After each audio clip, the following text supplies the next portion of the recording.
tagumpay o kabiguan, ng ligaya o lungkot. Kaya marapat lamang na tanggapin si Jesus bilang tagapagligtas at Panginoon. At matapos yun ay panariwain ang katapatan at paglapit sa Kanya bawat araw o day by day. Ang day by day ay naglalayong umalalay sa pang-araw-araw na pamumuhay. Narito po si Kuya Ed Lapis sa mensaheng pinamagatang Are You Still Chasing the Wind?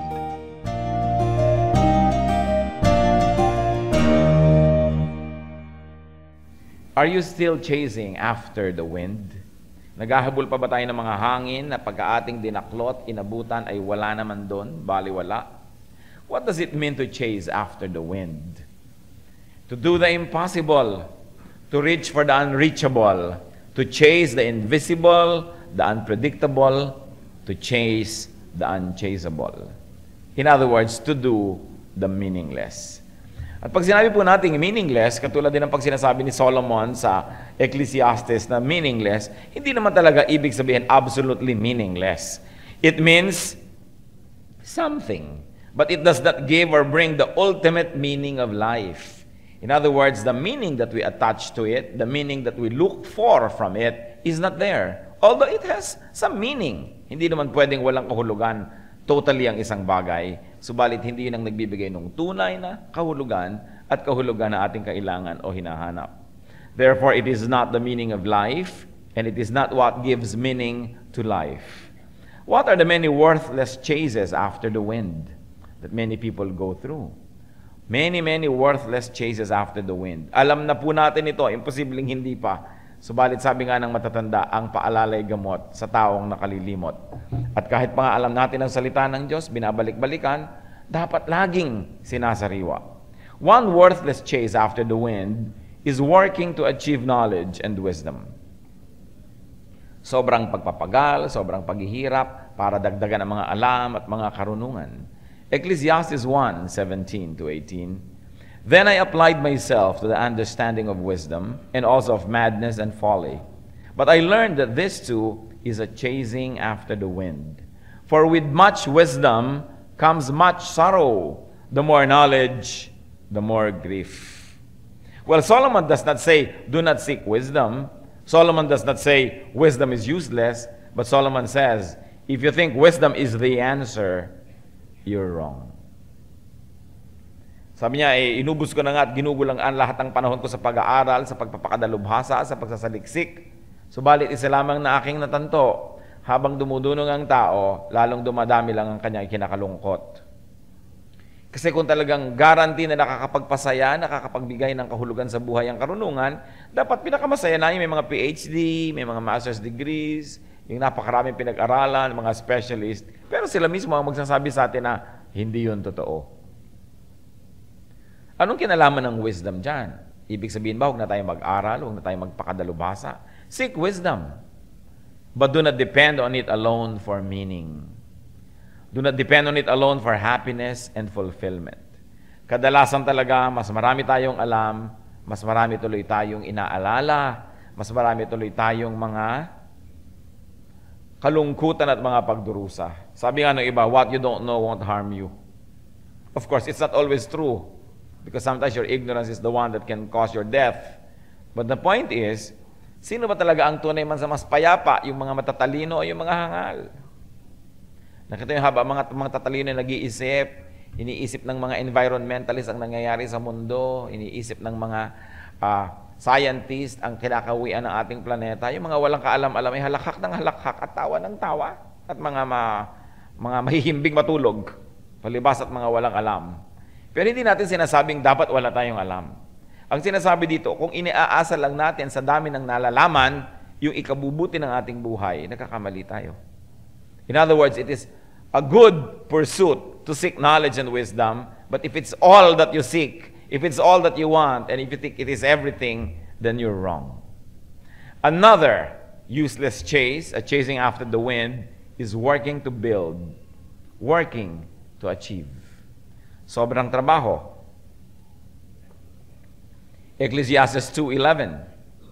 Yet when I surveyed all that my hands had done and what I had toiled to achieve, everything was meaningless, a chasing after the wind. Nothing was gained under the sun. Ang mga quotes po natin ngayon from Ecclesiastes, of course, are quotes from the King Solomon, the wisest man that ever walked the face of the planet. Marami siyang ginawa, sinubukan na niya lahat dahil ang yaman-yaman niya, makapangyarihan siya at marunong pa. Bihirang magsama-sama yan, makapangyarihan, mayaman at marunong. Kaya ginawa niya lahat ang pwedeng magawa ng tao. Wala siyang limitasyon kasi siya ay hari, may pera, marunong pa. Pero sabi niya, yung mga pinaggagawa ko, pagka ngayong iniisip-isip ko, wala pala eh. Ang dami niyang ginawa mga projects, nagtanim siya, siya ang naggawa ng maraming mga imbaka ng mga tubig, mga irrigation systems. Ang dami niyang projects talaga. Pero sabi niya, nothing was gained under the sun. In fact, nothing was gained in the world, nothing was gained in creation. Naisip siguro ni Solomon, kahit gumawa ako ng isang palasyo, wala namang dadagdag sa planeta. Lumipat lang yung bato mula doon sa bundok, inuka, kinorte, ginawang mga blocks. Yung kahoy from Lebanon, kinuha ko lamang, nilagari, ginawang mga poste. Yung mga palayok, pinalambot na putik, niluto, naging palayok. O ang mga bulaklak mula sa hardin, ipinasok sa palasyo. Yung mga kung ano-ano mga thread, hinabi, ginawang tela, naging damit. Pero kahit ano pang ginawa ko, sabi niya, wala naman ako naidagdag talaga sa planeta. Nothing was gained under the sun. Parang yung mga mahilig sa atin din gumawa. Gagawa kayo ng bahay, kinuha niyo lang yung graba sa tabi ng ilog, o yung kontraktor ang kumuha nun, o yung negosyante. Kinuha niyo lang yung kahoy, kinuha niyo lang yung mga yero, minina yung mga minerals, ginawang bubong, pero wala naman talaga nadagdag sa planeta, lumipat lang ng lugar. Materials only change forms and places, but they remain under the sun. So Solomon says, who am I to be proud to say, I build, I build, I build, I make, I make, I make. Samantalang wala naman talagang nadagdag. Nandun din lang, everything is constant. In fact, sinasabi nga nila, since creation, not a drop of water was gained or lost in the universe. Nagre-recycle lang yan, iniinom mo, nagiging pawis, nagiging tubig, nagiging kung ano-ano, pero yun lang, pabalik-balik lang, paulit-ulit lang. Kaya sabi ni Solomon, everything was, is, and will be again. There is nothing new under the sun. Pati yung mga nagsasabing, uy, may bagong technology, may bago tayong mga alam. Dati na yan, nandyan na, nakatch lang nung iba, ngayon pa lang nga, huli na tayo. Pero dati nang inilagay ng Panginoon lahat yung mga equation ng arithmetic, ng mathematics, ng physics, lahat ng mga formula ng chemistry, lahat ng mga shape ng architecture, andyan na. Walang nadagdag. Natanto mo lang, naunawa, naintindihan, nagawa, nakita ng iba, pero dati nang nandyan. Kaya sinasabi niya, kung umaasa lang kayo sa working and building for happiness, you may build and build and build. You may conquer and conquer and conquer and yet remain sad. Kaya sabi nga po nila, ito daw pong si Alexander the Great. Nung maubos na yung lugar na pwede niyang masakop, ay nag-iiyak sapagkat wala na siyang masasakop pang lupain. He wept because there was no more land to conquer. Kaya kung sasabihin, anong achievement na pinag-uusapan natin? O ito ang galing-galing niya sa arithmetic. O anong yun? Na-discover lang niya yung dati ng alam ng Diyos at nandyan na yung mga formula na yan. So achieve, but do not depend on it for meaning. Sapagkat marami mga achievers, sila pa yung unang-unang nagpapakamatay. Do not equate your worth with your produce. Pakiulit yung nga sa katabi niyo yung last sentence. Do not hanggang do not na lang. Do not equate your worth with your produce. Ang halaga ng tao ay hindi lang nasusukat sa halaga ng kanyang mga nagagawa at naiimbento. Kaya yung mga iba, pagka wala na silang achievement, parang feeling worthless na sila, hindi sila first honor, hindi sila binibining kangkungan of 2003, wala silang natatawag ng mga achievement, hindi ang value ng tao nasusukat sa ating mga ginagawa lamang. Ang totoo niyan, ang halaga ng tao ay nasusukat kung gaano siya kamahal ng Diyos. Kaya ang bawat isang tao mahalaga. Kasi mahalaga siya sa Diyos at mahal siya ng Diyos. Do not equate your worth with what you do. What you do is not what you are all the time. Kaya mahalaga na hindi rin tayo nagiging mayabang dahil sa marami nating nagagawa. Kasi sa karamihan ng nagagawa natin, pag nag-iisa rin tayo, alam din natin na hindi naman tayo talaga yung nakagawa nun. Nagtataka nga kung bakit nangyari. Tataka nga kung ba't ka nanalo sa karera, bakit ka na naging first honor. Nagtataka ka rin kung ano nangyari, bakit ka naging Miss Universe, na alam mo rin naman na hindi mo talaga kagagawan lahat. Napakarami pong mga walang kwentang bagay na sobra nating pinapahalagahan. Kaya nawawalan tayo ng panahon tingnan yung tunay na mahalaga. Another worthless chase, a chasing after the wind, is to work and work, working to accumulate, to collect things. Trabaho ng trabaho para mangolekta na mangolekta, dumami ng dumami ang mga tinatangkilik, ang mga ari-arian at kung ano-ano. Ecclesiastes 2:17-19. So I hated life, because the work that is done under the sun was grievous to me. All of it is meaningless, a chasing after the wind. I hated all the things I had toiled for under the sun, because I must leave them to the one who comes after me. And who knows whether he will be a wise man or a fool. Yet he will have control over all the work into which I have poured my effort and skill under the sun. This too is meaningless. Marami pong mga nakakaisip ng ganyan mga bagay pagka medyo may edad na. Pagka ang dami-dami niyang ginawang trabaho, ang dami-dami niyang pagtitiis na hinarap, ang dami siguro mga sarap na hindi ginawa sa buhay, ang daming pagpapakasakit para lang mag-accumulate, magpayaman, magpundar, mag-ipon. Pagkatapos, pagka medyo may edad ka na, yung mga nasa medyo 4:00 na ng hapon ang iyong buhay. No? Tapos ka na sa katanghaliang tapat, alam mong malapit na mag-orasyon. Nag-iisip-isip ka na, kanino ko kaya iiwan ito? Kanino ko iiwan ang aking negosyo? Kanino ko iiwan ang aking bahay, ang aking ganito at ang aking ganyan? Mabuti ng mabuti kung nakokontrol natin kung kanino napupunta yon, pero hindi lagi. Kaya sabi niya, baliwala. Buong buhay ko, nag-impok ako na nag-impok, gumawa ako ng gumawa, tapos iiwan ko lang. Hindi ko naman alam kung sino talagang magmamana nito, kung sino magpapaandar nito, pagmamalasakitan ba niya o hindi, o ibebenta lang ba niya ito, o sisirain lang niya. Sabi niya, bakit ko inubos ang sobrang daming lakas ko para lang mag-ipon ng bagay na namatay na ako'y dandyan pa, hindi ko naman pala nagamit. Hindi ko makokontrol kung saan yun pupunta. Huwag niyo sabihin, ipapamana ko sa anak ko. Kung sinong mapangasawa ng inyong anak, makokontrol niyo ba yon? At pag yung anak niyo biglang namatay, di yung asawa na niya ang may-ari noon, talagang wala na kayong kontrol. Ipapamana niyo halimbawa sa byuda niyo, kung mag-asawa siya uli. Di yung lalaki naglalakad pala dyan sa tabi-tabi, yun ang magiging may-ari ng lahat ng inyong tinatangkilik dahil pinakasalan ng inyong byuda. At namatay ngayon ang byuda niyo, dahil nahulog sa bintana. O di yung lalaki nang naglalakad-lakad sa banda dyan ang may-ari ng lahat-lahat. Kaya sabi ni Solomon, bakit ko ba pinapatay ang sarili ko sa pag-iimpok? Sa pagpupundar? Because to work too much and to accumulate too much may mean that you don't have the time anymore to enjoy what you collect. You may have a little time or no time at all to enjoy. Kasi sa dami ng inyong aasikasuhin, sa dami ng inyong aalagaan. Kaya yung mga taong maraming mga bahay, lalo't mga bahay bakasyunan, mga bantay lang naman ang gumagamit at nagpapasasa sa isang buong taon. Nandun lang kayo 1 linggo, 2 linggo, at in the whole year at most. Sabi, what am I really doing this for? Hindi naman sinasabi natin, huwag na kayo mag-collect, huwag na kayo mag-ipon, huwag na kayo magpundar, but work to collect. Work to collect, but only what you need. Only work, but not too much as to deprive you of time to enjoy. And work to collect, but not to depend on your collection for meaning. Kasi kumisan yung mga iba, ibinenta na ang kaluluwa para makakolekta lang ng mga award. Siya ang nanalo ng lahat ng award, pero wala pa rin katuturan after all. Maganda lang naman yung award sa awards night. Pag umuwi ka na, nag-iisa ka na rin, hindi mo na rin mayakap ang estatwa, ang rebulto, ang mga plake. Ganon din yun. So sabi ni Solomon, ano ba talaga kaya? Bakit maraming tao nagsasayang ng panahon doing what is not really important? Another chasing after the wind is working to compete with other people. Working to catch up with other people. Working to outdo other people.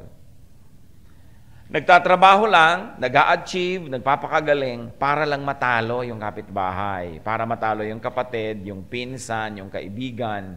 Ecclesiastes 4:4. And I saw that all labor and all achievement spring from man's envy of his neighbor. This too is meaningless, a chasing after the wind. Baliwala yung paghihirap, pagtatrabaho, pagsisikap, dahil lamang sa inggit sa katabi, sa kapitbahay, sa kaibigan, at nakikipag-compete ka. Gaano karaming magulang ang halos ipagdukdukan ng mga anak para mag-aral, para maging first honor. Hindi dahil para maging marunong ang anak, kundi dahil ang ginang at nanay na ito ay nakikipag-compete sa isang ginang at nanay ng isang honor din. Makikita nyo sa mga baryo kung minsan, palakihan ng bahay, pagandahan ng mga bakod. Kasi, nag-Saudi ang anak nito. Aba, syempre, magbabahrain naman ang anak ng isang yon at magpupunta naman sa Timbuktu ang anak ng isang yon. At wala silang ginawa kundi sumulat ng sumulat, tumex ng tumex, humingi ng humingi. Dahil, nagpapagawa na ang kapitbahay natin, mas mataas na ang bubong nila. Kaya ang bubong natin, dadagdagan natin. Kaya kung minsan kakatuwa ang itsura ng mga bahay sa Pilipinas, ha? May korteng bapor, may korteng salakot, may korteng kung ano-ano, no? Sa pagkukompete ng mga magkakapitbahay. O may kotse na sila, dapat may kotse na tayo. O ang mukha niya nabanat, dahil mabanat din ang mukha ko dapat. Kaya hindi na makangiti, dahil baka mapilas ang mukha. Dapat ganito, dapat ganon. Sabi ni Solomon, ang daming pagpapagod ng tao is not really to achieve, but only to outdo another person. If you want to work, if you want to achieve, achieve, but for your satisfaction, not for your neighbor's defeat. Kaya titiyakin natin kung gusto nyong maging marunong na marunong ang inyong anak, dahil gusto nyong marunong siya, hindi dahil gusto nyong talunin niya yung kanya ka-eskwela. Ang itatanong agad, anak, anong grade sa test ng katabi mo, yung eskwela mo, ikaw ba't dagdagan mo pa, natadaig ka na niya. Hindi man lang sinasabing kailangan dagdagan mo para maging marunong ka, malaman mo ang mga batas ng buhay, ang formula ng arithmetic. Hindi, talunin mo siya. So batang-bata pa lang, wrong values na agad ang naipapasok natin sa ating mga anak. Pakikipag-compete, lalo sa mga pinsan, sa mga kapatid. Sabi nga nung isang advertisement sa ibang bansa, we are only number 2, but we're trying hard. We're trying harder. Alam niyo po, isang lesson I have learned in life, siguro 95% true, do not be the number 1. Just be the number 2. It's alright. Hindi sa mga asawa ang pinag-uusapan. Okay? Sa mga kompetisyon, okay ng number 2. Ang hirap ng number 1 ang hirap mag-maintain, kakapagod. Pag lagi kayong number 1, lagi kayong stressed. Tama na yung number 2, number 3. Huwag naman number 74 out of 75 people, no? Mahirap maging number 1. Relax and enjoy life. Why do you have to be number 1? No? Nakita nyo kung minsan, kahit sa mga gobyerno, pag nagkakaroon ng coup, nagkakaroon ng mga rebellion at revolution, yung number 1 lang na exile. Yung mga number 3, number 4, number 5, nagiging mga senador uli. Di ba? Nagiging mga bida uli, pero yung number 1 lang ang nawawala. Huwag kayo maging number 1. Masyadong mahirap. Kayo lagi ang pinupukol. Pero ang laging minaibubulsa yung mga number 3, number 4, number 5. Nag-agawa na, nag-revolusyon na, kanila pa rin yung kanila, pero yung sa number 1, nababawi. Ibig sabihin, mahirap maging number 1. Kaya, bakit ba tayo nagpapakamatay para gawin yan? You know why it is difficult, and it's a very difficult business to compete with people? Because you will not run out of neighbors to envy. Matalo nyo man si neighbor number 1, may 5 pa kayong neighbors na dapat talunin. You will never run out of neighbors to chase and to compete with. Therefore, you will never find rest. And worst of all, you may not even find your own meaning and satisfaction. Because what you've been doing all along pala is only to compete with the other person and not to become what you really want. Kaya mahirap yung may ginagawa ka para talunin ng kapwa. Baka nanalo ka nga ng nanalo, pero at the end of your life, hindi mo pa rin nagawa yung talagang gusto mong gawin. Dahil ang lagi mo lang ginagawa ay talunin siya. So kung siya ay swimmer, langoy ka rin ng langoy kahit ayaw mong lumangoy. Kung siya ay beauty contestant, panay din ang pagpapaganda mo kahit hindi pala yun ang gusto mong gawin. Kung siya ay declaimer, tula ka ng tula para mo lang siya matalo sa area niya. Ang tanong, nagawa ko ba kung sino ako talaga? Na-achieve ko ba kung ano ang dapat mangyari talaga sa akin? Or am I just a satellite of someone else, always playing his game or her game because I like to beat them in their own areas? Kaya mahalaga may sarili tayong orbit. Mga kapatid, ang tanong ko sa inyo at huwag nyo na sagutin ng malakas. Sa edad nyo bang yan? Nakita nyo na kung sino kayo? Alam nyo na ba talaga kung ano ang nilikha ng Panginoon na pagkatao natin at dapat nating i-develop? Kung ano talaga ang ating mga natural na mga godly inclinations and creative inclinations, nagagawa na ba natin? Kayo na ba talaga yung dapat mangyari? O isa pa ring balat kayo ang inyong buhay? Ang mukha nyo ba na yan na talaga ang mukha nyo o nakamaskara pa rin tayo? Baka abutin na lang tayo ng kamatayang hindi pa tayo naging tayo dahil tayo'y laging nagkukunwari. Kaya mahalaga na maging totoo sa sarili. Ang bawat tao dahil sa kasalanan, mayroong pangit na katotohanan tungkol sa Kanya, pero yan ang ating isinusuko sa Panginoon at patuloy na isinusuko upang mabago. Pero dapat ding makita natin yung magandang totoo tungkol sa ating sarili. At yung likas na inilagay ng Diyos doon. Ang Diyos ko kasi parang farmer nagtatanim siya Ang bawat tao na kanyang nilikha sa sinapupunan ng kanyang magulang, anong ginagawa? Meron na yan na pagkatao, meron na yan na talent na nakalaan, meron na yan na mga kakayanan. Nagiging totoo ba tayo doon? O patuloy lamang tayong nag-ahabol doon sa mga wind na sinasabi natin? Baka meron kayong profesyon na muhing-muhi kayo tuwing Lunes, ayaw niyong pumasok. Ba't di nyo baguhin ang profesyon nyo? Baka meron kayong ginagawang hindi kayo nag-e-enjoy. Kailan nyo paggagawin yung nag-e-enjoy kayo? Basta ang mahalaga yung hindi sinful, no? Hindi yung nakakalaban na natin ng Diyos sa ating enjoyment. Sinusunod nyo ba ang ating hilig? Baka mapakaraming mga ama ng tahanan na talagang gustong-gustong magburda. Hindi lang makapagburda dahil parang hindi yata machong gawin. Magburda na kayo, bumigay na kayo. Di ba? Ano ba naman sa mga gawin yan? O may mga babaeng gusto mag-weightlifting, baka daw hindi maganda sa kanya. Basta ang ginagawa natin hindi immoral, hindi labag sa kalooban ng Diyos. Marami kasing batas ang tao, batas ang tradisyon, batas ang lipunan, na sobrang nagkakahon, nagkukulong sa bawat taong individual. Hindi tuloy tayo makapag-blossom, makapag-bloom the way we were designed by God to blossom and to bloom. So sabi, ano bang ginagawa mo? Why are you doing what you are doing? May mga golf ng golf, samantalang sumasakit naman ang buong gulugod pagkatapos ng mga golf. Tigilan ang pagpapanggap kung hindi likas sa inyo. Meron naman talagang likas na likas, di maganda, bagay sa kanya yon. Ang dami nating ginagawang hindi naman talaga tayo yon. Dahil lang may iba tayong audience, may ini-impress tayo, meron tayong piniplease. Kailan pa tayo magiging tayo? Kailan pa tayo magiging totoo? You know, Jesus is truth, and the truth sets free. Do not be afraid to be an individual person. God is not a God of sameness, but God created people to be distinct and unique from each other. Hindi tayo kailangang maging magkakamukha at uniforme ng mga ginagawa, ng mga pangarap at mga adhikain sa buhay, because every person is a unique creation of God. Mahalaga po yun bago mag-alas 4:30 ng buhay. Maghanap man lang yun kung hindi pa nagaganap sa ating buhay. Do not work just to compete with other people. Katulad yan, sa paghahanap buhay, kung hindi kayo enjoy sa inyong hanap buhay, humanap kayo ng iba. Sasabihin nyo, nadaling sabihin niyang pastor, paano kung magugutom kami? Paano kung kami uunlad? Alam nyo, pagka yung hanap buhay nyo, yun talaga yung gusto nyong gawin, mas mapapaunlad nyo pa yun kasi hilig nyo yun Enjoy kayo dun Kaya dapat hanapin natin yon. Bawat tao nilikha ng Diyos para mag-enjoy ng creation ng Lord, ng kanyang blessing, ng kanyang giftings. You know, life is a gift to be celebrated. It is not just some problem to solve. Dapat sineselebrate ang buhay. Kaya natin pinag-aaralan ng salita ng Diyos. Bakit po ba ang tao, kahit pag na-born again na, di-save na, ba't hindi pa namamatay? Di dapat mamatay ka na nang pumunta ka na sa piling ng Diyos? Ba't hindi pa tayo pinapatay? Kasi may buhay pa tayong dapat ibuhay. There is life to live. And it is important to live it to the fullest. It is an act of worship. It is an act of faithfulness to our Maker to live life to the fullest. To have joy and happiness, fun, and even pleasure. So don't work meaninglessly. But look at yourself and see, what must I be doing? What do I really want to do? Another chasing after the wind is working too hard for more. Working too hard for too much.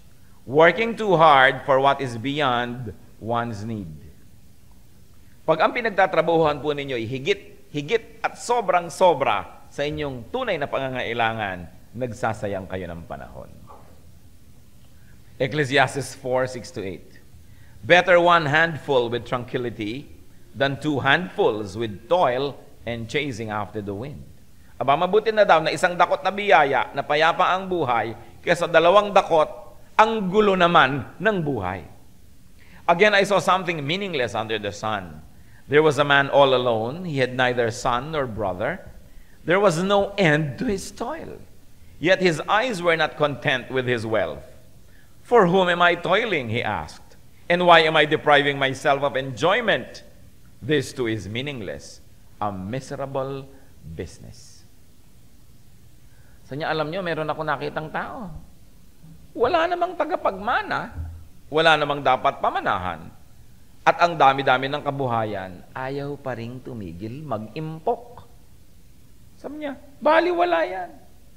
Bakit niya ginagawa ang ganyan mga bagay? At kahit tayo may pamanahan ng konti. Hindi mo naman kailangan pamanahan niya hanggang apo niya, hanggang anak niya. Dahil mawawala na sila ng pagsisikap sa buhay niyan. Pagkatapos, ikaw itong nagpunta ng hindi mo lang nag-enjoy sa buhay. And it happens in many families. The first generation works so hard, breaks its back, starves its stomach to build and to accumulate wealth. The second generation enjoys it. The third generation sells it. Pakapuntar kayo ng pundar, hindi mo lang kayo tuloy mag-enjoy. Ibebenta lang yan ng mga apon nyo. Hindi ba't nangyayari yon? Magpupundar ka, yung mga anak mo dahil kilala ka, mahal ka, may malasakit sa'yo, pinagmamalasakitan pa rin ng konti yung mga ipinundar. Pero yung apo mong di ka na nakita at hindi ka na nakilala, ibebenta lang niya yan. So magpamana ng konti sa anak, pero huwag magpamana ng sobra-sobrang dami. Mawawala na rin sila ng pagsisikap. Tapos ikaw ang nadaya sa buhay. At the end of your life, in your dying day, you'll say, what's it all about? I worked all so hard and never had time to enjoy what I worked for. More doesn't mean more enjoyment. There is such a thing as the law of diminishing returns. So walang kapera-pera, napakahalaga ng 1,000 pesos. Pagkahalaga. Sa medyo may pera-pera na, mahalaga ang 1,000 pa rin. Pero sa meron ng mga milyones, halos wala nang halaga yung 1,000, hindi na nadadagdagan ng kanilang happiness. Ang nakakapagtaka, ang daming mga milyonaryo, 50 pesos pa rin, ipinagkukuripot pa rin at ipinagkakait sa kapwa. You know, if you have first 1,000 pesos, you can buy probably a kilo of beef, you can buy this and that, and you can enjoy. But if you have 100,000 pesos, siguro ang bibili nyo na mga 3 kilos. Pero if you had 3 million pesos, hindi naman siguro kayo bibili ng 50 kilos of beef para kainin nyo sa isang araw. At meron kayong 1 trillion pesos, hindi kayo bibili ng 1 toneladang beef to eat in one day. In other words, the more money doesn't mean more enjoyment. Kung nagkapera kayo, nagkaroon kayo ng isang folding bed, wow, feeling rich. O talagang dumami yung pera nyo, nakabili kayo ng magandang bed, yes. Pero kung meron kayong 1 billion pesos, gagawa ba kayo ng kama na kasi laki ng basketball court?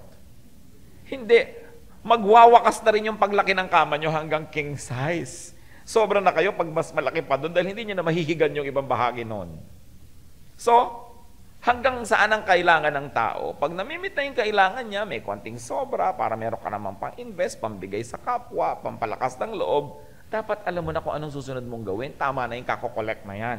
But, to look at other things in life. The Lord enables us to have wealth, to accumulate things, so we can be secure enough, and we can be peaceful enough, and kind enough to the needy, so that we will be able to do the higher aspirations of life. The search for meaning, the search for spirituality, the search for beauty. Napakawala sa lugar yung sobrang ang yayaman na pagkakukuripot pa rin, tapos tinitipid pa rin ang sarili, kwenta pa rin ang kwenta, hindi nila natutunong gamitan ng pera kahit kailan. Mamamatay na lang, tinitipid pa ang sarili. Work, but do not work for more than needed. Sabi sa Ecclesiastes 2:24, a man can do nothing better than to eat and drink and find satisfaction in his work. This too I see is from the hand of God. Hindi sinabi dito na wala nang gagawin ang tao kundi uminom at kumain at magpasarap. Ang sinasabi, dapat ang tao marunong na kumain, uminom, at magpasarap. Marunong siyang mag-enjoy ng kanyang bunga ng kanyang mga ginagawa. Sabi niya, ito ang gift talaga ng God. Yung bigyan ka ni Lord ng kakayahanan to produce and then to give you the intelligence so that you enjoy what was produced. So, this is from the hand of God. To eat and drink, to find satisfaction. Yung iba ipon ng ipon, kailan po tayo magbabakasyon sa tabi ng beach, tatay? Ang mga 25 years from now, anak. Ganyan yung, ang tagal naman. Kung kamatayan mo na, hindi mo na nagawa. Kaya dapat ang life, ang sabi ni Lord, every 6 days of work must be broken by a day of rest. In other words, huwag mo masyadong isuspend yung pleasure, huwag mo masyadong tagalan yung pahinga. Dapat malapit lang trabaho, pahinga, kain, magtanim ka, umani ka, trabaho. Ganun ang cycle ng life. Para kung bigla kang binawian ng buhay, wala kang sukat ipagsisi. Dahil in-enjoy mo naman. Remember, the fruit of your labor, hindi labor ng iba. So be happy with what is there. That is important. Be happy with what you have. Mas mabuti daw yung nasisiyahan ka at sa nandyan, kesa sa yung wala ang lagi mong hinahangad. Work hard, but not for more than needed and not for more than necessary. Do not be too much of a worrier. Sabi sa Matthew 6:34, therefore do not worry about tomorrow, for tomorrow will worry about itself. Each day has enough trouble of its own. Bago tayo magkagulo, sinabi po, do not worry about tomorrow. Hindi sinabing do not work for tomorrow. Hindi sinabing do not save for tomorrow. Hindi sinabing do not invest or plant for tomorrow. You should invest, plant, and work for tomorrow. Pero ang sinabi, do not worry. Do what you have to do and leave the rest up to God. Plant and let the Lord prosper what you planted after you have watered it and done everything. Let the Lord make it grow. Yung iba akala nila, pag sinabing don't worry about tomorrow, wala ka nang gagawin. May gagawin ka, but don't worry. At huwag mo naman nagawin na lahat ng gagawin mo para bukas to the point that you never enjoyed today because you worked so hard for tomorrow. And then when tomorrow comes, you don't enjoy tomorrow because you will work so hard for the day after tomorrow. And when the day after tomorrow comes, you will not enjoy it because you will work for the day after that. E di, ang buong buhay mo laging ganon. Sabi, mag-work konti, mag-enjoy ng konti, matulog, bukas, may bago ka na namang energy, mag-work ka uli, mag-enjoy ka uli. Live on a day-to-day basis because you don't know when the end of your life will be. So huwag din yung 3 taon, 5 taon mo nang hindi nakikita yung mga anak mo sa pagtitiis at pag-iimpok. Paano kung hindi na kayo magkita uli, bawian ka na ng buhay, di sobra kang nagsisisi. Kaya kailangan there's a little of everything in every day. May trabaho, may pagtitiis, may enjoyment. Let your life and daily life be a life that is full. Full ba yun? Meron po tayong mga kilala, mga tao na sobrang mag-impok. Ipon ng ipon, nakukupit lang naman ang kung sino-sino. Meron pa nga isang tao na basa ko sa ibang bansa, malamig na bansa, ni hindi nag-heater sa kanyang bahay. Ang dilim-dilim ng bahay ni ayaw magsindi ng ilaw sa pagtitipid ng kuryente.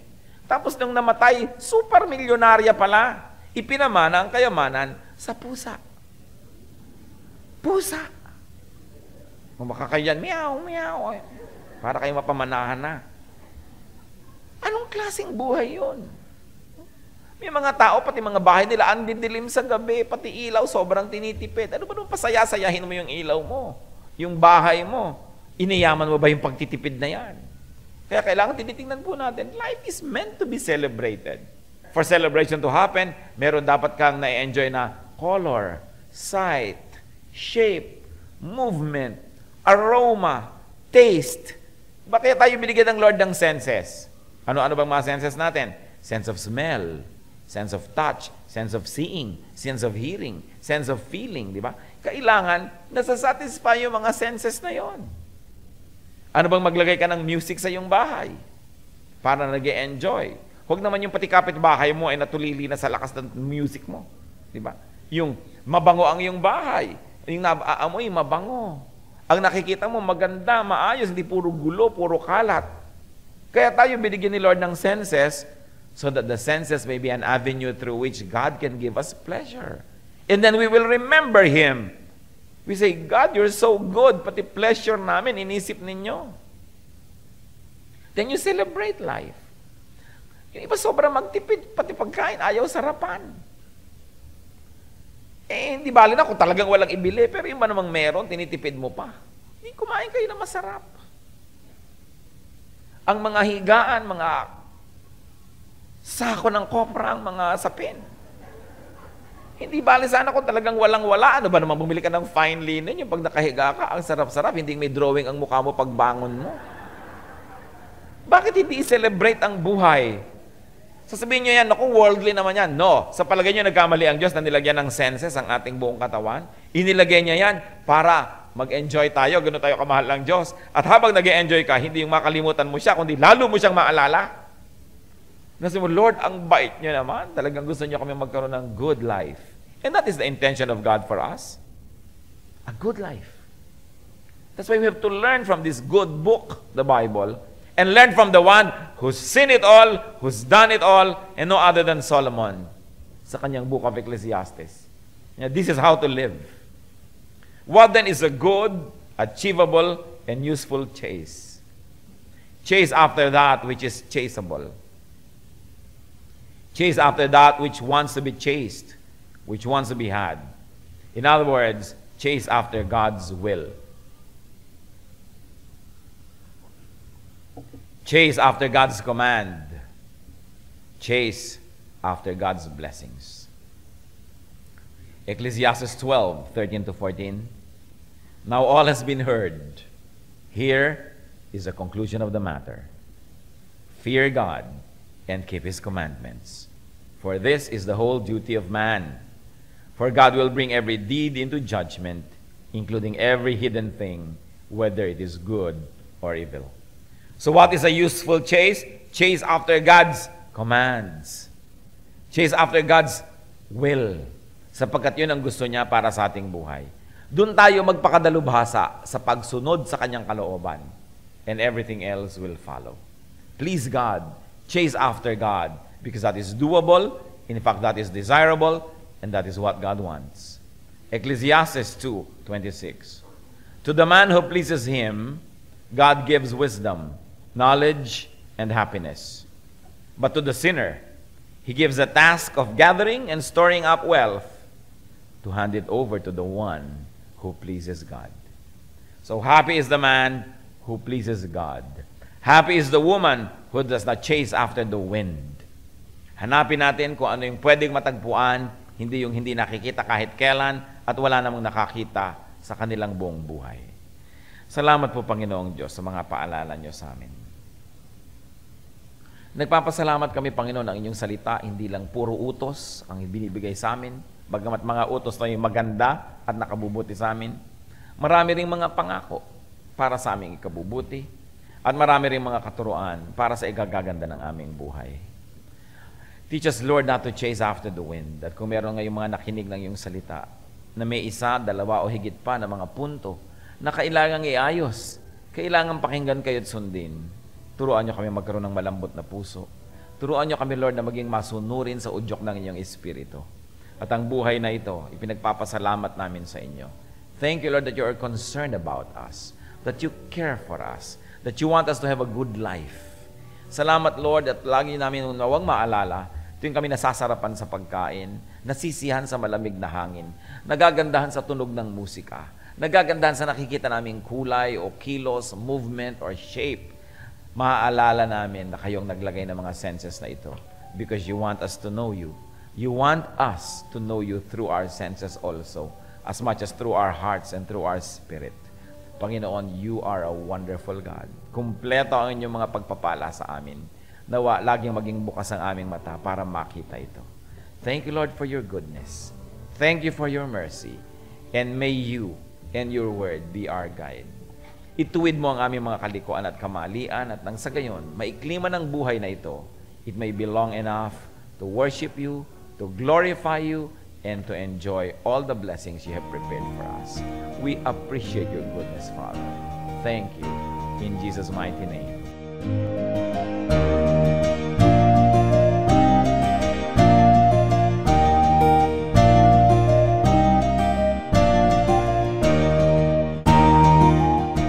Ang katatapos natapos pong mensahe ni Kuya Ed Lapis ay pinamagatang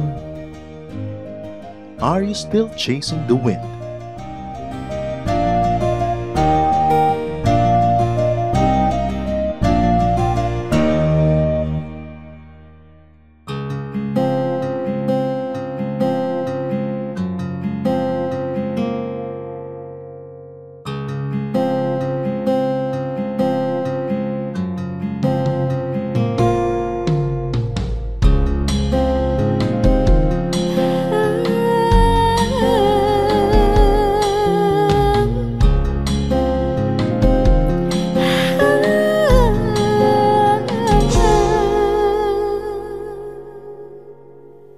Pag-ibig mo o kailanin,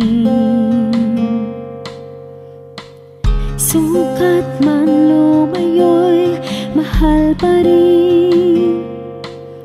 Liparin ko man ang dulong ng langit, sa piling mo pa rin magbabalik.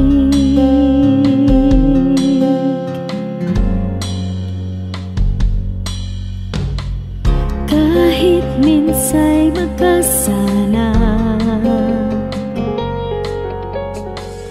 bakit tinuturing pa rin banal?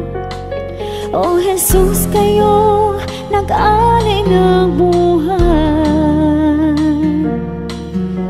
katwiran niyong aking tinataglay.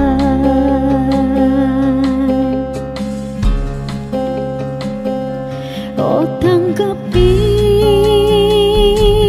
papuri ay tingin, nagsasabing ikaw aking hari, Diyos na banal, ngalay tinatanghal, kabutihan mo sa'kin walang mali. O Diyos, salamat sa pag-ibig na wagas.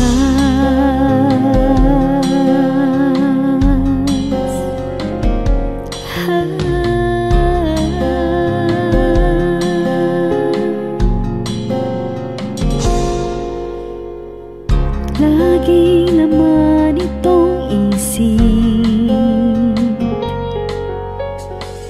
ngalan ko sa palad mo inukit, walang sino mang maaring magwala. Kaligtasang ikaw ang nagpikat.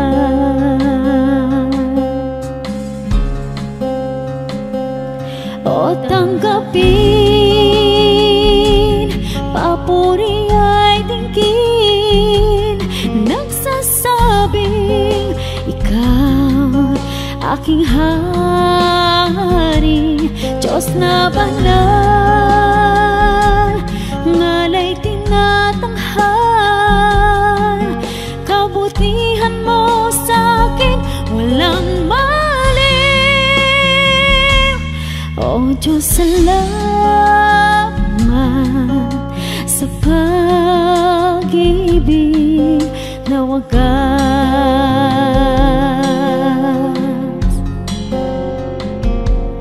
O tanggapin, papuri ay tingin, nagsasabing ikaw aking hari, Diyos na banal, ngalay tinatanghal, kabutihan mo sa'kin walang mali. O Diyos, salamat sa pag-ibig na wagas.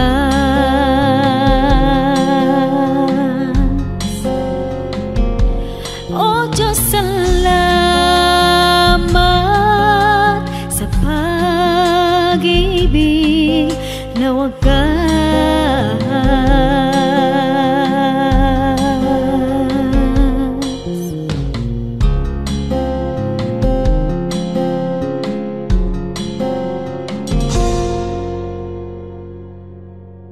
Tayo po ay dumako sa ating hiyas ng lahi. Marami pong hiyas ang ating bayan na dapat ay makilala nating mga Pilipino. At hindi lang makilala, ito ay ating ganap na itanghal at gamitin sa ating pagsambang Kristiyano. Akala kasi ng iba, pag naging Kristiyano na sila, dapat Western na. O kaya kanluranin na ang paraan, ng musika, ng pananamit, ng pagsamba. Subalit napakayaman po ng ating mga kaugalian na kung atin lamang babawiin sa mga gawa ng kaaway at sa kadiliman magagamit para po sa kapurihan ng Panginoon at para rin sa ikatatanghal ng ating lahi. Sa atin pong hiyas ng lahi ay ngayon ay ating pakikinggan ng instrumentong patatag. Ito po ay isang paglikha ng tunog at musika ng mga kalinga.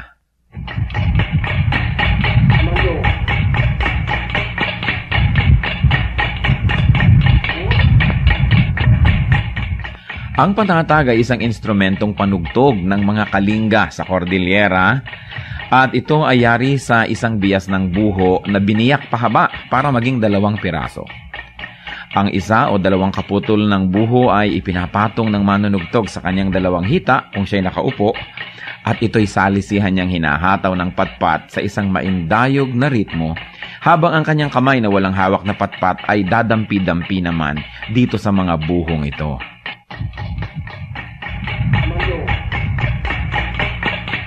Maaaring sumali ang 1 hanggang 6 o higit pang mga manunugtog na salisihan ang pasok sa ritmo, habang sila ay nakapaghahabi naman ng isang melodya.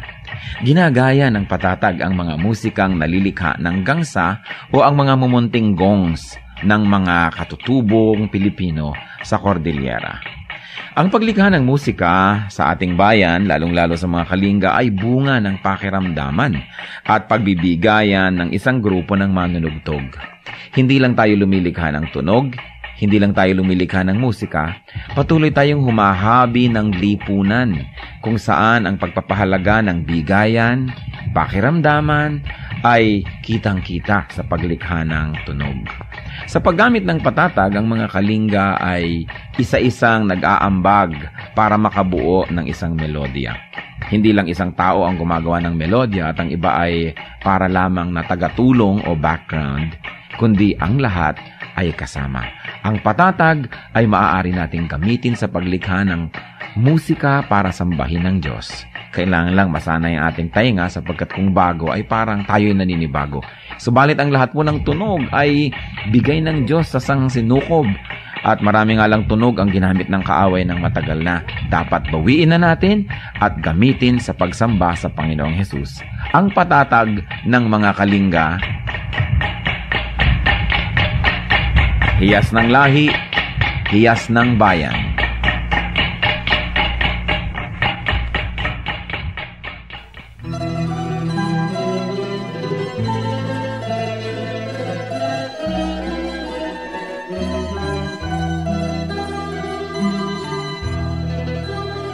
O Diyos, kayo'y aming pupurihin. Marami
Awit ng papuri at awit ng paggalang, sa inyo ay amin ang nilalaan. Sa inyo ay amin ang nilalaan.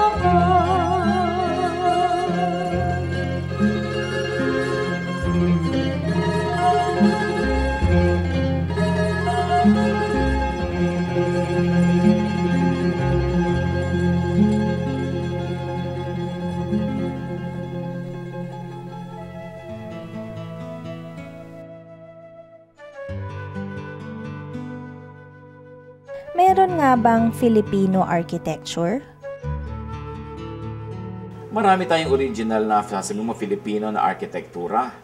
Yung torogan, yung mga bahay ng mga maharlikang Maranao, yung mga bahay ng mga Ifugao, yung bahay kubo, at maging yung bahay na bato na kuminsan mali na tinatawag nating Spanish house o bahay Kastila. Sapagkat ang mga nagtira dyan ay mga Filipino, mga mayayamang Filipino, at nag-evolve lang yan mula sa bahay kubo. Kaya pati yung bahay ni Jose Rizal, makita mo, kubo yan, cube, square, formang-forma ng bahay kubo. Yun lang batalan na dating kawayan, naging bato, naging hardwood yung material, imbes kawayan. So, Filipino architecture yan.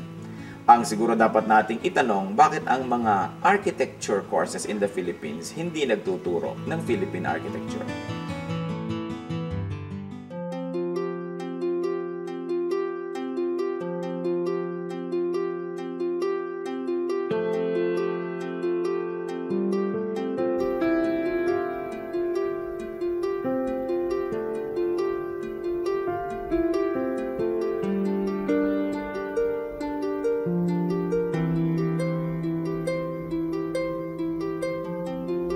Panginoon, ang sabi niyo sa akin, lumapit lang sa inyo. Ibig ko'y diringgin, pasanin ay aalisin, lahat ng kabigatan ng isip at katawan, ilalagak ko na sa inyong kanlungan. Nais kong madama, haplos ng iyong kamay, paghako sa damdamin, sinisiklop ng buhay. Nais kong madama, init ng iyong yakap, sa sandaling ito, hanap ko ay paglingap.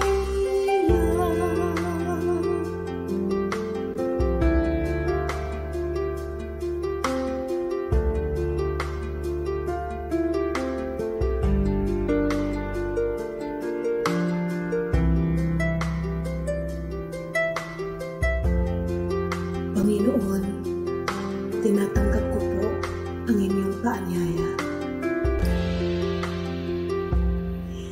Dito sa piling niyo, nais kong magpahinga.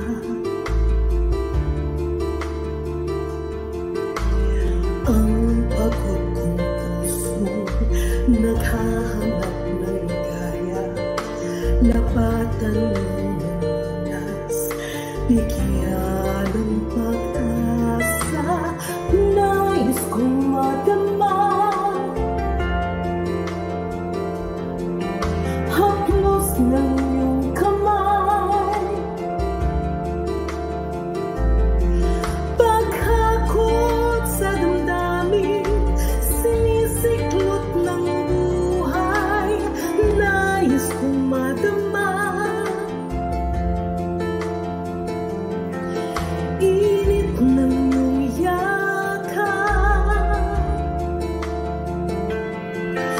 Sa sandaling ito, hanap ko ay paglinang.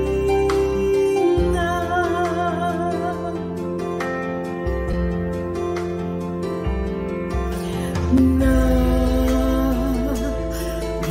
ako ngayon, itulad mo sa bisig ng iyong pagmamahal. Nais kong madama haplos ng iyong kamay, paghagot sa damdamin, sinisiklop ng buhay. Nais kong madama init ng iyong yakap. Sa sandaling ito, hanap ko ay paglinang. Nais kong madama haplos ng iyong kamay, paghagot sa damdamin, sinisiklop ng buhay. Nais kong madama init ng iyong yakap. Sa sandaling ito, hanap ko ay paglinang.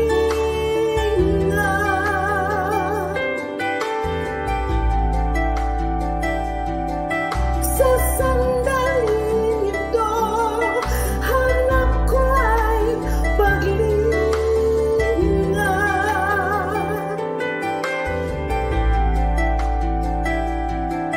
Sa sandaling ito, hanap ko ay